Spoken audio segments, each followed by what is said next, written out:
Semangat pagi teman-teman, ini dengan Tommy Selvira, motivator dan sukses coach Indonesia. Coach, kalau bisa kita lihat mungkin banyak pemirsa kita yang, waduh, lihat sosoknya Kang JJ ini jadi terinspirasi, ingin melakukan sesuatu yang besar gitu. Apa yang Coach bisa sarankan untuk teman-teman? Yes, buat pemirsa ya. Jadi sudah 2 tahun saya siaran ya, dan kan sering kita tampilkan tentang profil orang sukses, tapi kebanyakan dari luar negeri, Amerika ya kebanyakan. Nah hari ini kan kita lihat orang Indonesia sendiri ini yang luar biasa. Saya jujur baru ketemu hari ini dan memang fantastis sekali karena perjalanannya tadi ya, semua yang kebanyakan kita di Indonesia menghadapi, beliau bukan dengan mudah, artinya dengan perjuangan bisa mengatasi. Misalnya ketakutan.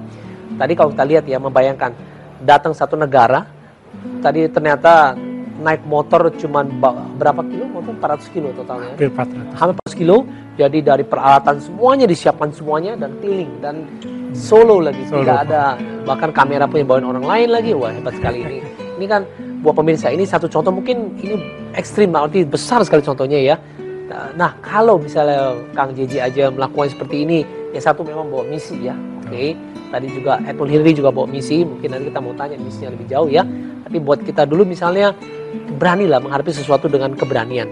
Ya sesuatu yang takuti kan hanya di pikiran saja ya. Betul. Ya seperti buat kita paranoid nih ya ini ya. Bahkan saya setiap kali buat quotes motivasi misalnya, saya suka menyimpulkan bahwa tiada kesuksesan tanpa keberanian. Bahkan saya melihat bahwa orang pengusaha, orang berhasil itu mereka berani take the first step loh. Berani ngambil langkah pertama. Well, ini langkah kedua bagaimana? It will come after that. Karena udah pertama kan mau nggak mau kita harus maju kedua, tiga. Nah buat pemirsa saya yakin mudah-mudahan ya Kang JJ ini memberikan contoh yang real sekali, dan itu tadi dengan bahasa sederhana mengatasi ketakutan seperti apa dari kondisi-kondisinya yang ekstrim ya, sampai minus 20. Tapi bisa sampai hadir malam hari ini. Iya, masa kita pemirsa buat bisnis yang nggak sampai minus 20 kan ya. Kita sama dulu penelpon yang sudah bergabung. Halo, selamat malam. Iya, halo. Selamat malam, dengan siapa? Dengan Ferry di Bandung. Dengan Ferry, silahkan. Iya, mau nanya sama Bung Jeffrey. Ya. Yes, silakan. Gimana Mas Ferry? Iya, jadi kan selama berhari-hari tuh naik motor kan mengelilingi dunia tuh ya. Jadi dari banyak hambatan sama rintangan itu, apakah ada satu hal yang berharga akhirnya nggak bisa dilupain dan dijadiin pelajaran sampai hidup sekarang gitu? Itu sama satu lagi buat Coach Tommy, minta tips-tips biar terus semangat dalam bekerja gitu. Oke, terima kasih Pak Ferry. Terima kasih Pak Ferry. Oke, pertanyaan pertama dulu untuk Kang JJ, apa ada yang berharga sampai akhirnya dijadikan pengalaman untuk pelajaran untuk hidup? Sebenarnya keseluruhan perjalanan itu sangat berharga. Cuman saya kasih satu contoh. Justru biasanya pengalaman yang paling tidak enak itu justru pembelajaran yang paling berharga, dan satu saat kita akan bersyukur kita telah melewati itu.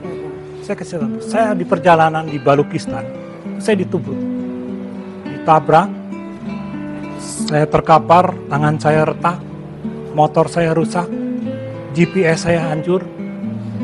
Mungkin kalau kita ngobrol, wah ini udah gak bisa maju. Tapi coba tidak usah terlalu jauh, coba berdiriin dulu motornya. Saya berdiriin, bisa. Saya starter, saya coba jalan. Kemalaman ternyata tidak semakin baik. Saya tersasar, bangun pagi-pagi, wah di mana ini? Udah tidak ada jalan. Burung nasar udah di atas. Mereka tahu air paling dekat di mana. Dan mereka sudah mencium kapan saya lunch ini, gitu, makan siang.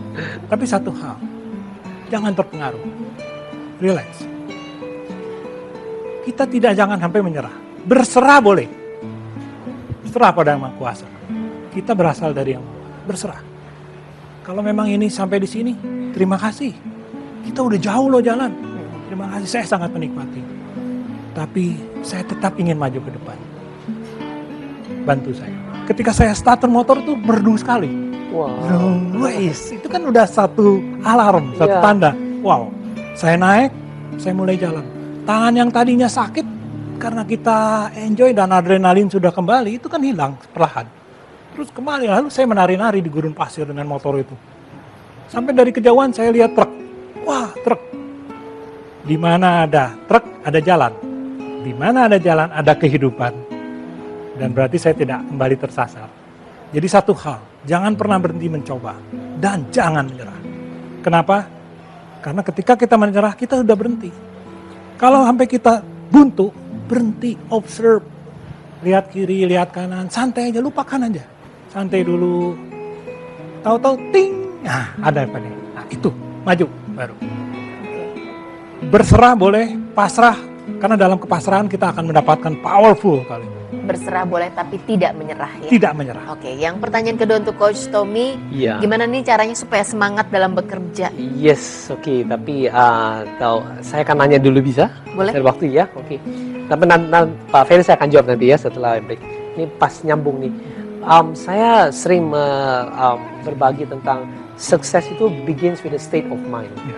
Tadi kan sebenarnya kan Kang Jejo menyatakan bahwa pasrah. Kita berserah lah, tapi sebenarnya sih nggak pasrah, tapi itu ya artinya ya kan memang dari, bukan berarti ya udah, tapi ya kita berserah, tapi intinya tetap maju gitu ya. Maju. Bagaimana Bapak Kang JJ itu mengendalikan state Anda? Kan bisa saja kan moodnya jelek langsung gimana ya, hujan, panas, ekstrim sekali kan bisa merubah kondisi pikiran hari itu. Bagaimana ya Kang JJ bisa memaintain kondisi itu atau state-nya itu? Satu tiap bangun, saya bukan mau bekerja. Oke. Saya mau berkarya. Oh. Setiap bangun pagi, waduh, apa ini? Oke, kita mau ke sana. Tujuan hari ini kota itu. Oke. Saya bukan mau bekerja untuk ke sana. Oh. Saya tidak. Saya mau berkarya, saya mau doing something, saya mau menikmati itu. Wow. Jadi saya nggak punya beban. Ketika kita mau bekerja, belum apa-apa kita udah mikir, waduh bekerja, begini. Kalau kita mau berkarya, kita kan create, waduh ngapain nih. Jadi dan kita ketika berkarya, kita tidak mengharapkan orang akan berkarya. Dan kalau memang itu satu saat akan dinilai, itu akan datang dengan sendirinya. Wow. Ketika kita banyak berharap, nanti kita banyak, waduh, kok saya nggak dinilai ya? Aduh, kok saya berasa udah kuat kali? Ya mungkin bagi kita sudah, tapi mungkin bagi yang lain belum. Tapi ketika kita tidak mengharapkan sesuatu, akhirnya datang sendiri. Wow. Dan itu di dunia ini nggak ada yang gratis kok. Semua akan datang ketika kita memberi apapun itu. Wow. Coach, Yes, tadi oke. untuk jawaban Pak Ferry di Ferry ya, Bandung, oke. supaya semangat bekerja. Tadi kan Kang JJ udah sampaikan ya, jadi bukan working, bukan bekerja, tapi berkarya. Nah itu kan sudah jawaban yang saya pikir udah komplit sekali. Saya hanya mau tambahkan berapa aja. Jadi tadi Kang JJ udah dengan lugas menjelaskannya ya, bahwa kalau berkarya kan kita melakukan dengan senang hati. Tapi kalau bekerja rasanya ini ada pekerjaan, like ada harus saya selesaikan. Nah, itu kan ada burden. Jadi kalau kena masalah kita cenderung untuk down, ataupun kena sesuatu lagi ya udahlah kita down. Kayaknya nggak worth it atau agak males untuk melakukannya ketika ada tantangan. Ya. Jadi udah jelas saya pikir ya. Nah saya mau tambahkan satu, memotivasinya misalnya dalam bekerja motivasi kan setiap kita kan selalu punya tujuan. Seperti Kang JJ kan punya tujuan yaitu Ride for Peace. Very easy, artinya sederhana sekali tapi maknanya luar biasa. Ride for Peace, ride-nya sih oke. Peace-nya itu kan yang sebenarnya jadi misi yang luar biasa. Nah ini kan satu contoh, ada tujuannya. Padahal begitu berat tantangannya, tapi karena tujuannya jelas for peace. Oke. Then ketika menuju ke sana kan kalau tujuan jelas kan kita udah akan terus melaju. Memang ketika nanti ada di perjalanan ada tantangan kan tadi Kang JJ menyampaikan kita nikmati proses itu kan. Sukses bukan hanya tujuan saja tapi by proses itu kan sebuah value, sebuah meaning ya buat kita. Nah di situ saya tambahkan lagi nanti untuk semangat untuk tipsnya saya sering mengajarkan bahwa plan may change not the goal. Goalnya tetap sama, tapi ketika jalan sini hujan terpaksa berhenti, tapi kita tidak berhenti situ aja, cari cara kan observe dulu, ini nggak benar nih cara begini. Makin lama kita lakukan kan makin pintar kitanya, seperti yang KJ sampaikan kan, makin ini areanya. Jadi kan biarpun setiap negara itu berbeda alamnya atau teks alam itu berbeda, tapi kan ada satu kesamaan kan setiap keadaan ini pasti ekstrim begini, tapi bisa kan karena Kang JJ udah pernah melaluinya. Nah itu yang saya katakan bahwa plan may change not the goal. Rencana boleh berubah, tapi goalnya tetap sama. Jadi itu yang buat kita semangat. Dan kalau bisa, kalau tadi ya buat Kang JJ kan melakukannya untuk for peace. Sedangkan Edmund Hillary adalah untuk mengangkat masyarakat Nepal. Oke. Kalau kita mau long term melakukan sesuatu, Yang tadi money is not everything ya, uang bukan segala-galanya. Itu betul sekali.